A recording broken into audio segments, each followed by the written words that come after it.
9 থেকে 15 বছরের শিশুদের হাড় শক্তিশালী হওয়া কেন জরুরি?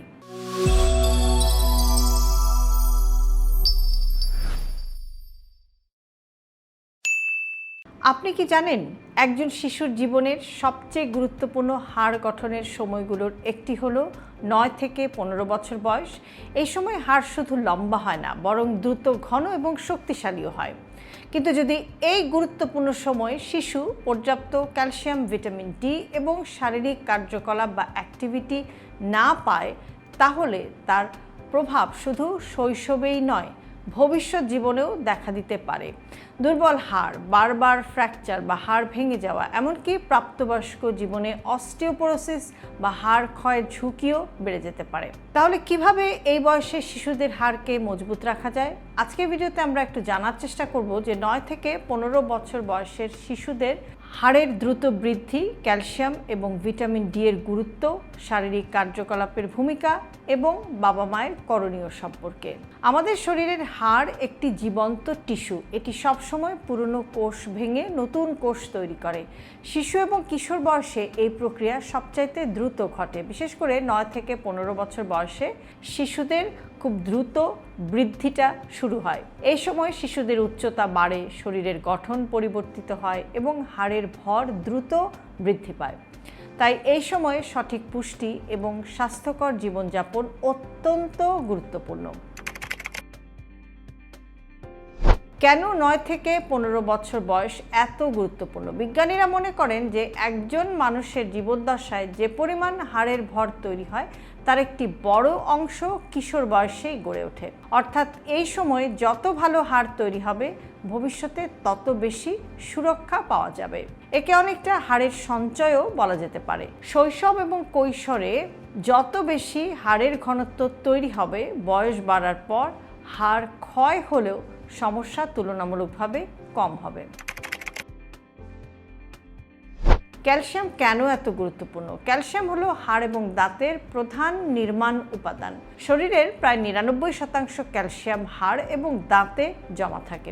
যদি খাদ্যে পর্যাপ্ত ক্যালসিয়াম না থাকে, তাহলে শরীর তার প্রয়োজনীয় ক্যালসিয়ামটা হাড় থেকে নিয়ে নিতে শুরু করে, ফলে ধীরে ধীরে হাড় দুর্বল হওয়া আরম্ভ করে। ক্যালসিয়ামের ভালো উৎস কি?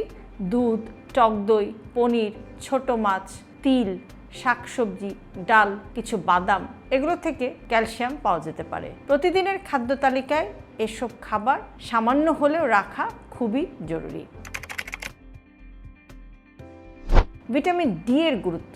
অনেকেই মনে করেন ক্যালসিয়াম খেলেই হাড় শক্তিশালী হবে, কিন্তু ভিটামিন ডি ছাড়া শরীর ক্যালসিয়ামকে সঠিকভাবে শোষণ করতে পারে না। অর্থাৎ ক্যালসিয়াম এবং ভিটামিন ডি একে অপরের পরিপূরক। এখন ভিটামিন ডি তাহলে কোত্থেকে পাওয়া যাবে?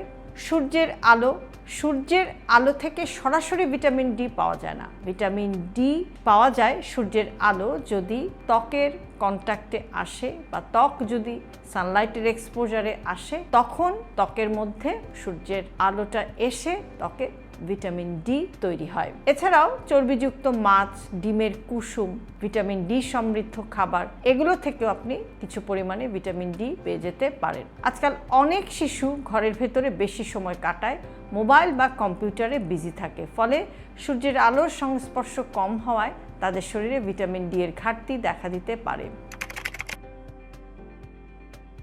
শারীরিক কার্যকলাপ বা ডেইলি ফিজিক্যাল অ্যাক্টিভিটি কেন এতটা জরুরি?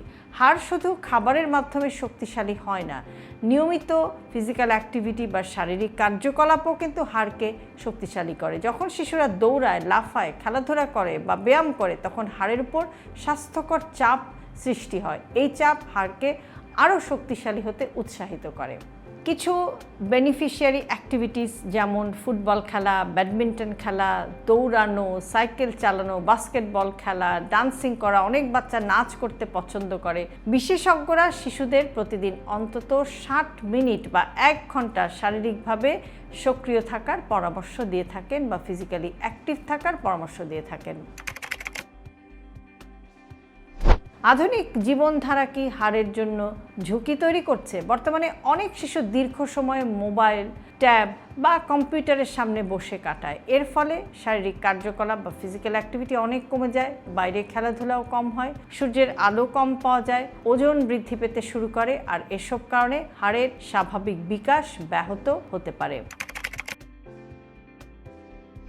হাড় দুর্বল হলে কি সমস্যা হতে পারে? যদি এই বয়সে হাড় যথেষ্ট শক্তিশালী না হয় তাহলে সহজে ফ্র্যাকচার হতে পারে বা হাড় সহজে ভেঙে যেতে পারে। খেলাধুলায় আঘাতের ঝুঁকি বাড়তে পারে। হাড়ের ঘনত্ব কম থাকতে পারে। ভবিষ্যতে অস্টিওপোরোসিসের ঝুঁকিও বেড়ে যেতে পারে।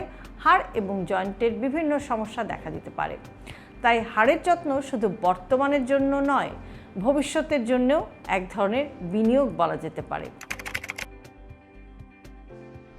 এবার আসছি যে মা বাবাদের করণীয় কি হতে পারে। শিশুর হাড়কে সুস্থ রাখতে বাবা মায়েরা কিছু সহজ বিষয় খেয়াল রাখতে পারেন। প্রতিদিন পুষ্টিকর খাবার নিশ্চিত করুন আপনার শিশুর। দুধ, টক দই, মাছ, শাকসবজি এই সমস্ত খাদ্য তালিকায় রাখুন। শিশুকে বাইরে খেলতে যেতে উৎসাহিত করুন। মোবাইল এবং স্ক্রিন টাইম একটু লিমিট করুন। নিয়মিত ফিজিক্যাল অ্যাক্টিভিটি বা শারীরিক কার্যকলাপ নিশ্চিত করুন এবং শিশুর পর্যাপ্ত ঘুম নিশ্চিত করুন। প্রয়োজনে চিকিৎসকের পরামর্শ নিন। 9 থেকে 15 বছর বয়স হলো শিশুদের হাড় গঠনের সবচেয়ে গুরুত্বপূর্ণ সময়গুলোর একটি।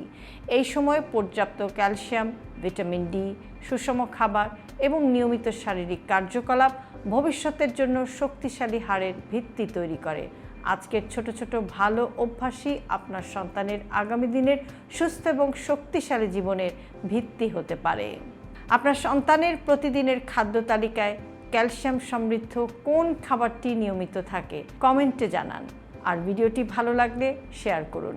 হেলথি লাইফস্টাইলকে জটিল ভাববেন না। আপনার দৈনন্দিন জীবনের খুব ছোট ছোট অভ্যাসের পরিবর্তনই আপনাকে নিয়ে যেতে পারে একটি সুস্থ জীবনধারার দিকে। আর সে কারণে আমরা সবসময় বলে থাকি হেলথি লাইফস্টাইল সিম্পলিফাইড। আজকের ভিডিওটি যদি ইউজফুল মনে হয় তাহলে অবশ্যই প্রিয়জনকে পাঠাতে ভুলবেন না। আর এরকম আরও ভিডিও প্রতিনিয়ত পেতে সাবস্ক্রাইব করুন আমাদের ইউটিউব চ্যানেল এবং ফলো করুন আমাদের Facebook page with doctor Shahnaz Chowdhury.